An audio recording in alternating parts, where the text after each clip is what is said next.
Thank you so much. So, good morning, everyone. I cannot share my waistline. It's still top secret at this point in time, but we'll share other stories. So today I will talk about the happiness advantage. Do you believe that there is a happiness advantage? But before that, I have 3 stories to share with you.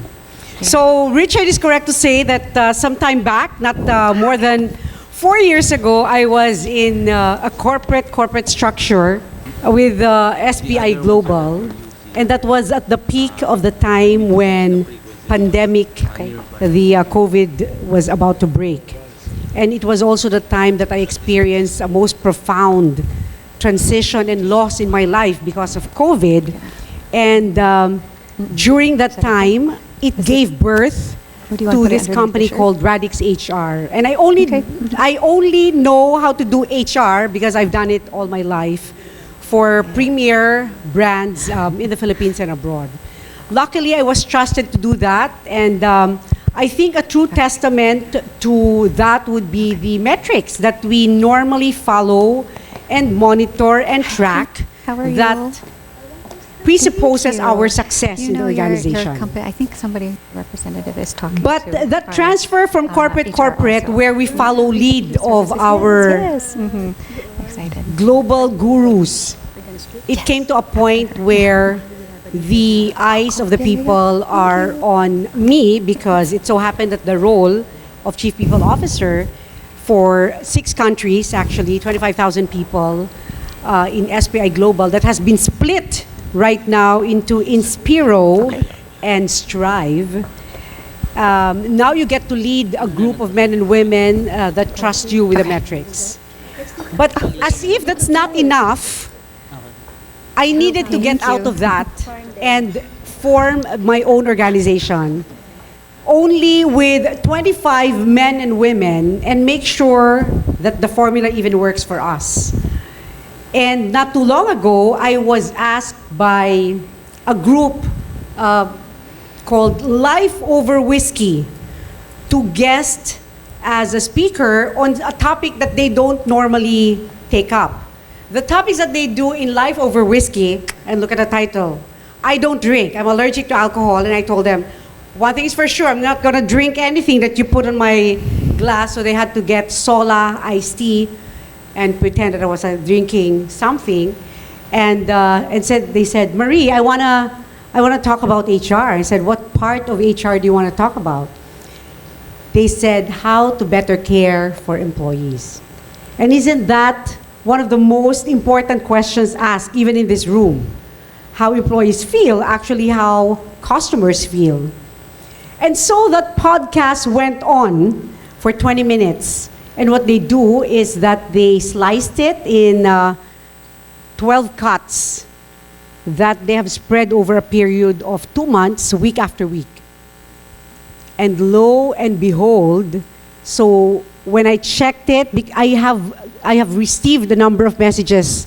One from my daughter that says her friends actually saw the podcast. I said, why would they watch a podcast about HR?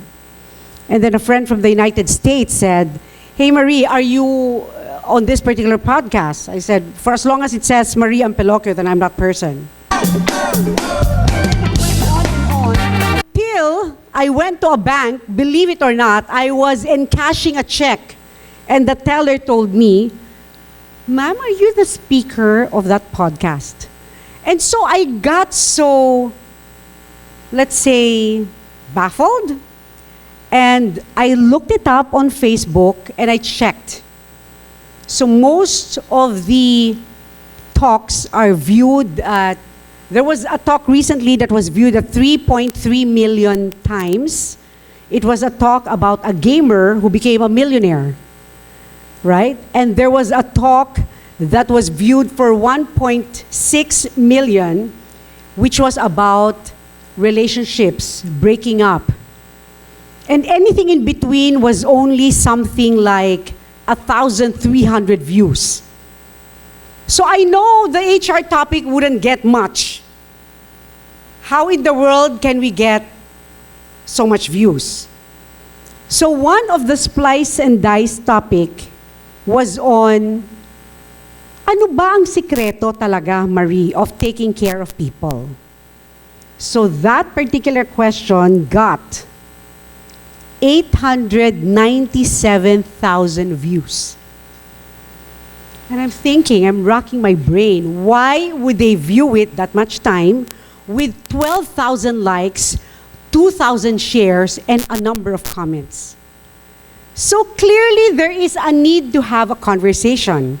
And as if that number wasn't good enough, there was a segment about integrity.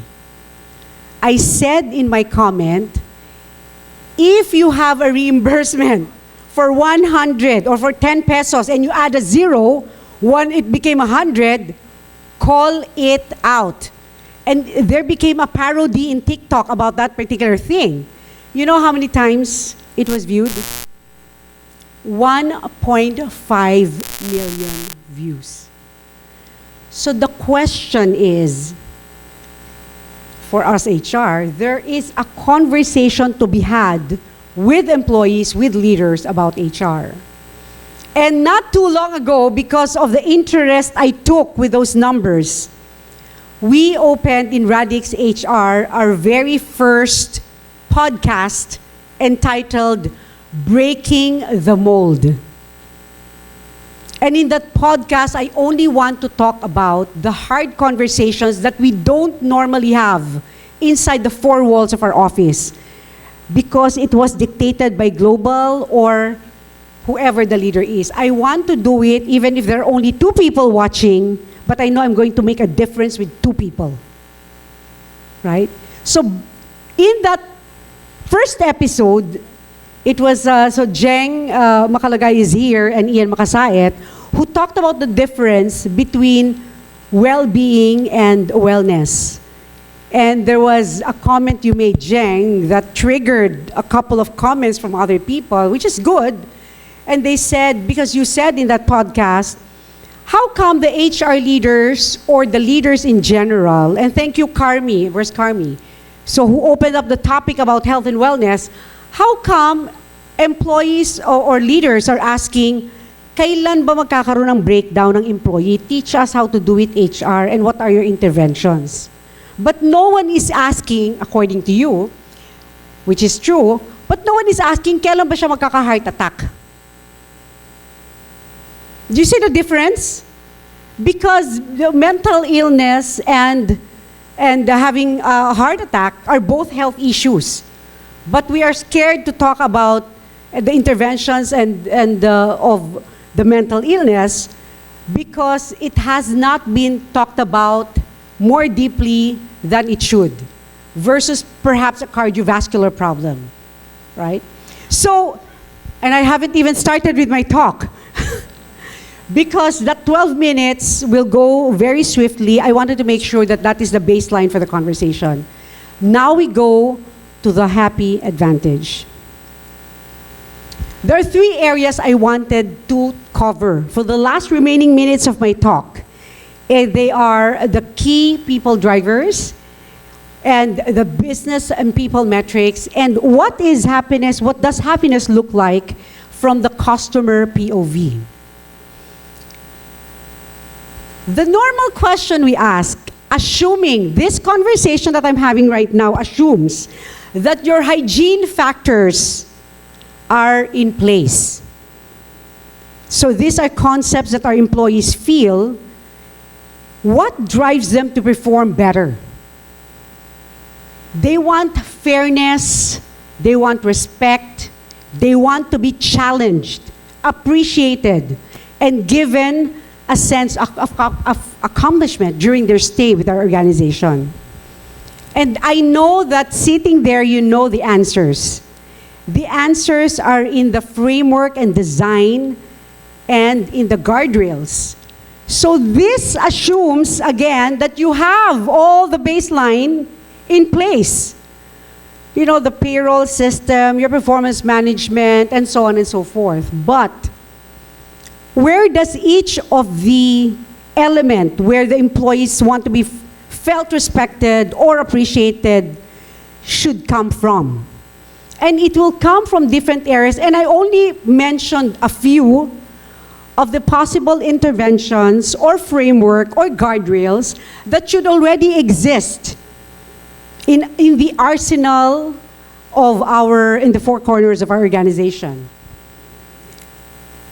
And when you look at people and business metrics, it's so easy as well to look at what is the net impact of the people. If you look at the first slide, which are more about HR concepts, on reward and recognition, on performance management, on sandbags or innovation, the second point are about numbers. What is the net impact of people? You can see it in your employee satisfaction survey, your net promoter score, your referenceability as an organization, your attrition scores. And what happiness looks like is not about numbers. There is no numbers involved in what your end customers feel. They are concepts of emotion. Our customers will know if your employees are housed in a happy atmosphere because they will solve their problems. The customers will feel that the person looking after my business actually is happy, referenceable. They want to refer their family and friends. They want to even be part of any form of branding that the company espouses. So they are feeling, they are concept of emotions that the end customers feel. And so if your hygiene factors are right and bang on, and you have the layers of elements in play to make the customers feel really good, then the next three things I will talk about are additional layers or strategy that you can actually still look at. And I think I resonate very much with Radlink. Well, Radix resonates very well with Radlink. So in this particular solution, we created a solution for the executives of the company because they are the decision makers. Most of the bottom line numbers rest upon their hands. They come home tired, their family expecting them to be at their best, just as they were at their best in the office. So this particular program espouses a holistic wellness program that looks after their mental wellness, their personal development, physical, and nutrition. The last four slides. The other thing that actually presupposes, if that particular solution is for the executives, this one are for the employees of the company. So I agree with speaker number one, Carmi, that a lot of the things we do are actually a checklist, but the customers that we have in this particular program has said it saves lives. And even if we save just one life from a base of 10,000 employee base that we serve under this particular program, for me, it's already worth it. One life saved among a base of 10,000 people enrolled in our program, we've done our work. But thankfully, the consistency of the feedback we've gotten from a customer has been amazing. And last but not the least, one of the best arsenal that has emerged in the last 2 years of our existence is that the companies want us to be their stethoscope. The OD practice that we have allows Radix HR to put the stethoscope and revive the health of the organization by doing a lot of diagnostic work. And therefore, I will end this by saying, though we are a very small company, all Filipino, with largely a practice present here in the Philippines and a very tiny practice in the United States, we have only lost one employee over a period of 4 years. We have never lost a customer. All our customers have come back to us at least once, at best thrice, to say, Marie, please continue to help us. We have engaged our employees, we have promoted them, we have given them learnings far beyond they could probably get from any company that they go to. And so, yes, the happiness advantage exists. So I allowed our company Radix to be the playground for that solution to be amplified more with our customers. Thank you.